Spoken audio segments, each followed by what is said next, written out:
Profesores, Francesca Albanese, relatora especial de Naciones Unidas para los Territorios Ocupados de Palestina, afirma con énfasis que el genocidio en Gaza no termina por dos razones principales: connivencia internacional, incluso ideológica, y las matanzas generan muchas ganancias que los beneficiados no desean perder.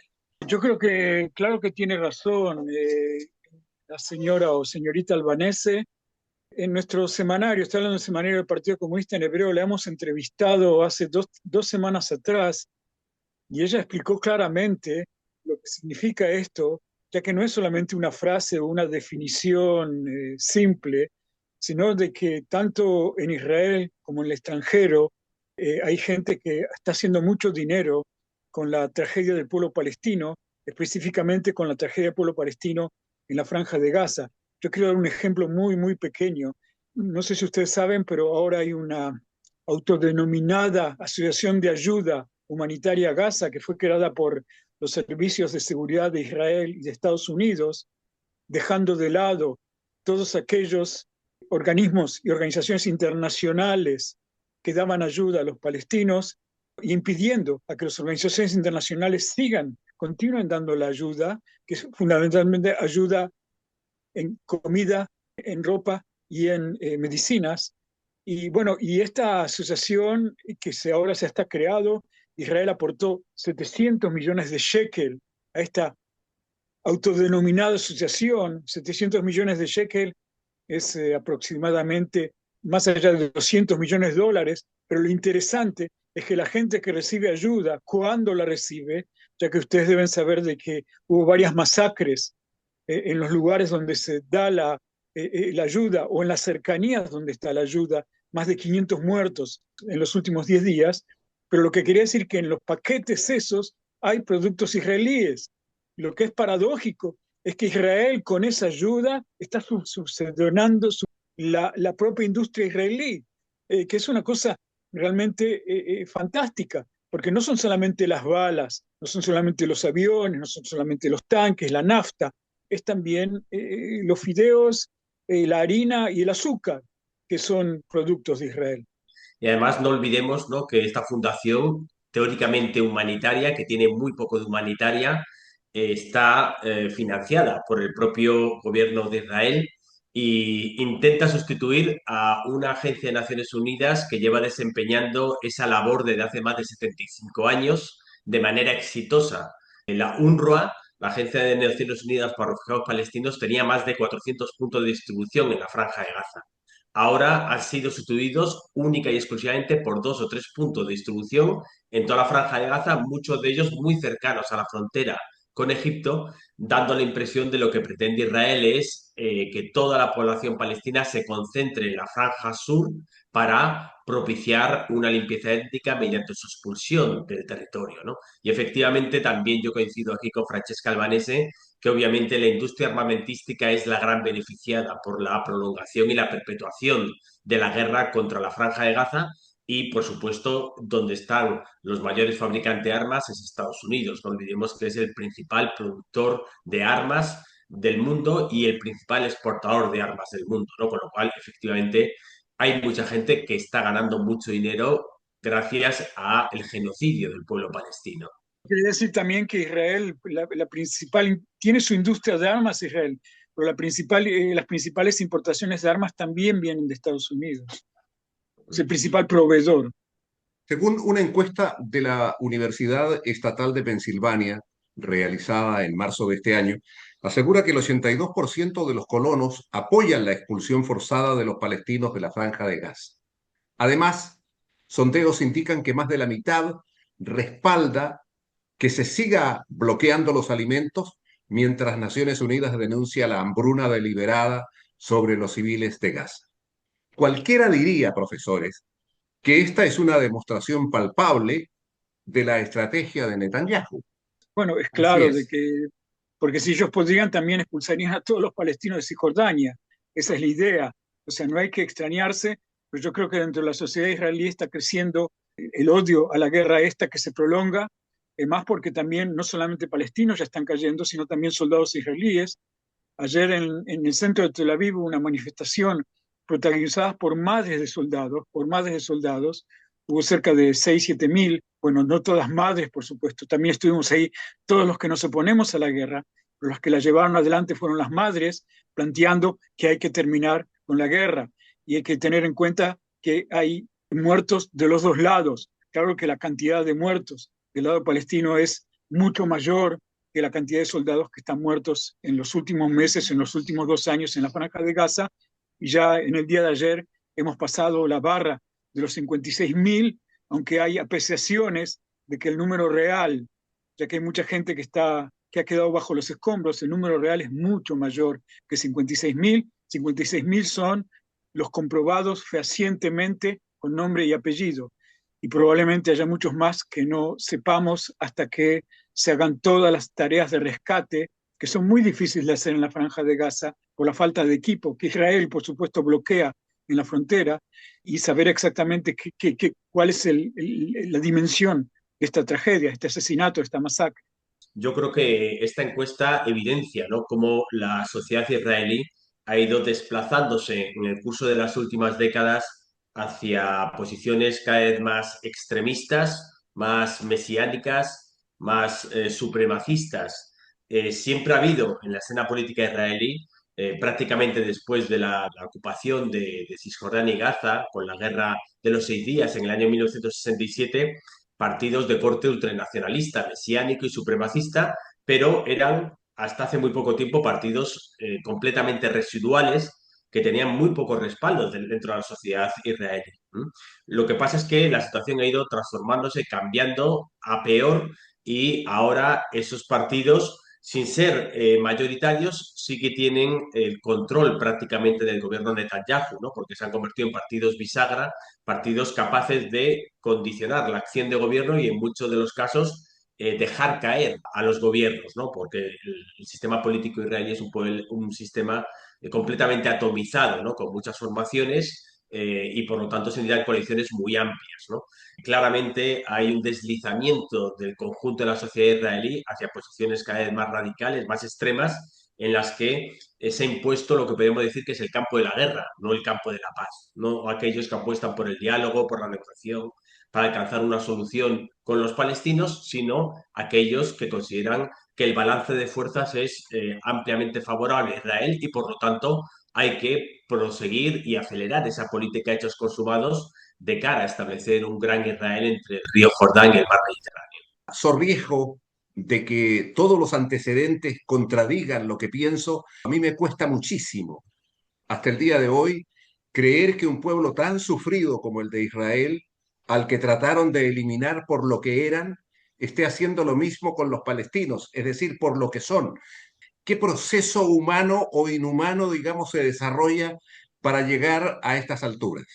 Primero quisiera agregar algo sobre la pregunta anterior. En Israel es cierto que hay una derechización o fascistización de una gran parte de la opinión pública, pero también hay polarización. Significa que aquellos sectores que eran más o menos en el centro no entendían qué es lo que significa la ocupación, no relacionaban la ocupación con la masacre de Gaza, la ocupación histórica, que hablamos del 67. Hay muchos que se están volcando más hacia la izquierda y más hacia las posiciones de tipo pacifistas, más militantes. Tenemos muchas pruebas de ellos día a día, digo, los que estamos ahora en la calle en Israel movilizándonos. Pero con respecto a la posición esa, por un lado hay una respuesta de tipo ideológica, que es el sionismo que propicia una supremacía judía sobre todos, es una óptica colonial sobre lo que significa el Estado de Israel, que tiene muchos reflejos internos, inclusive una ley Estado-nación que fue promulgada hace ya varios años atrás en Israel, que significa que en Israel somos todos ciudadanos, pero hay ciudadanos que valen más, digamos, hay más iguales y hay menos iguales, y los judíos son los más iguales. Eso es una cuestión muy cardinal porque evidentemente significa de que Israel no es una verdadera democracia como se autodenomina, sino que es realmente un régimen basado sobre una discriminación étnica, nacional, inclusive hasta diría social, ya que hay una correlación en Israel entre clase social en el capitalismo y cuestiones étnicas y religiosas. Eso es un punto. El segundo punto es no hay que olvidarse de que Israel está en estado de guerra permanente y un estado de guerra permanente aviva siempre las pasiones más chauvinistas, más nacionalistas, más extremistas y nosotros apostamos por la paz también para que las conciencias evolucionen, para que las posiciones se vuelvan más favorables a la paz y hacia la convivencia y que no todo se vea por la mira de un fusil, sino que se vea por la mira de los intereses reales de los pueblos y no los intereses de aquellos que subyugan a los pueblos. Y yo, como historiador, siempre intento ampliar el foco, ¿no? Es decir, no solo quedarnos en la foto fija actual, sino intentar, ¿no? Remontarnos al pasado. Y efectivamente, el proyecto sionista es un proyecto colonial, hay que tenerlo en cuenta.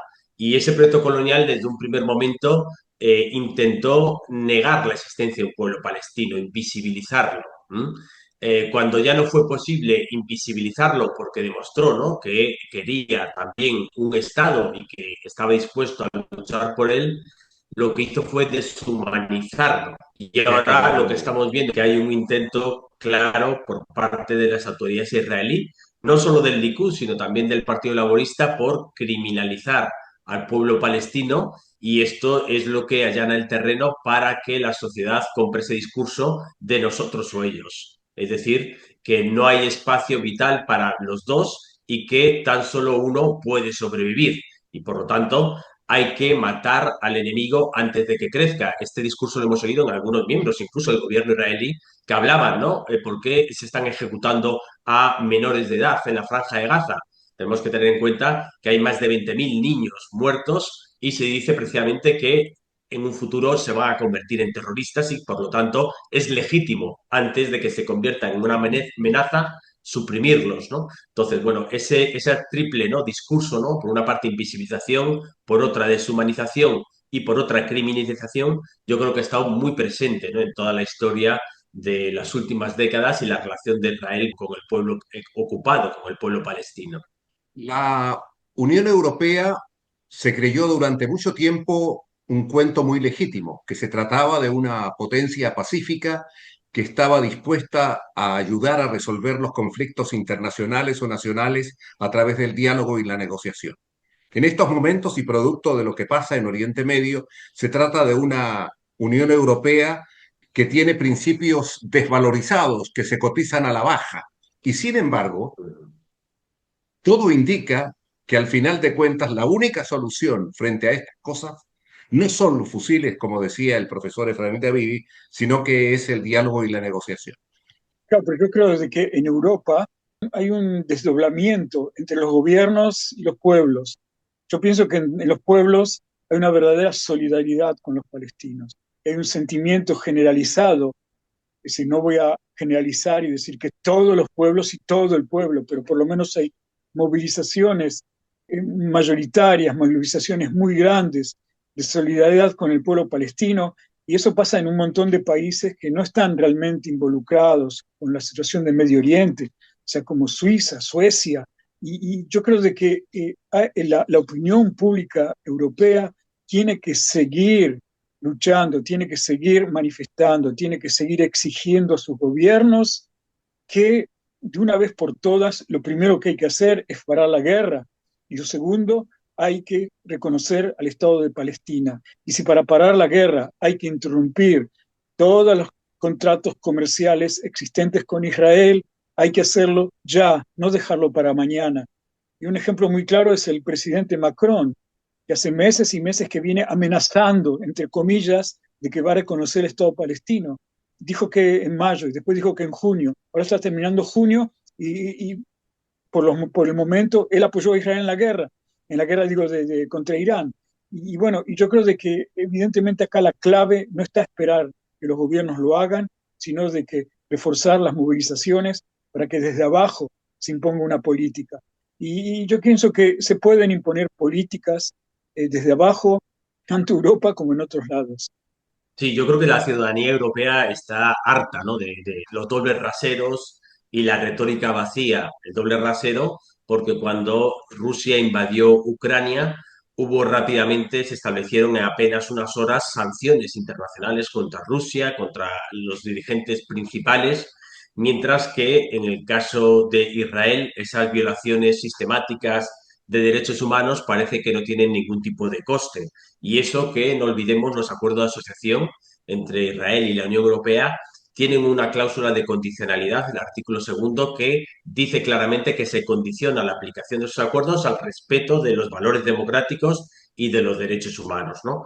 Después de 20 meses de masacres, después de más de 56.000 muertos, 125.000 heridos, la destrucción sistemática de la Franja de Gaza, ahora la Unión Europea dice que tiene que examinar y que ve indicios de que se han violado esos derechos humanos, pero sigue sin adoptar medidas enérgicas, ¿no? Lo mínimo es efectivamente la congelación de esta asociación entre Israel y la Unión Europea, pero debería ir incluso mucho más. Sin embargo, mientras el señor Trump esté a la cabeza del gobierno de los Estados Unidos, parece que las posibilidades de la paz son muy lejanas. ¿Es una pregunta o es una afirmación, José?